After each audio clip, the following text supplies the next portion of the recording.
রামকৃষ্ণ কথামৃত। শ্রীরামকৃষ্ণের প্রথম প্রেম উন্মাদ কথা। ঠাকুর বললেন, কৃষ্ণকেশর আমায় বলেছিল, পৈতেটা ফেললে কেন? যখন আমার এই অবস্থা হলো, তখন আশ্বিনে ঝড়ের মতো কি একটা এসে কোথায় উড়িয়ে লয়ে গেল। আগেরকার চিহ্ন কিছুই রইল না।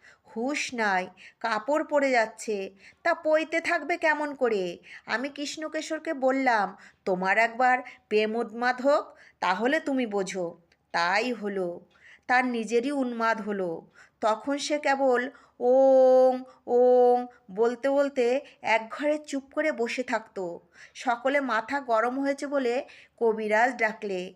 নাটাগড়ের রাম কবিরাজ এলো। কৃষ্ণকেশর তাকে বললে, ওগো, আমার রোগ আরাম করো, কিন্তু দেখো যেন আমার ওই ওঙ্কারটি আরাম করো না। সকলের হাস্য। জয় ঠাকুর।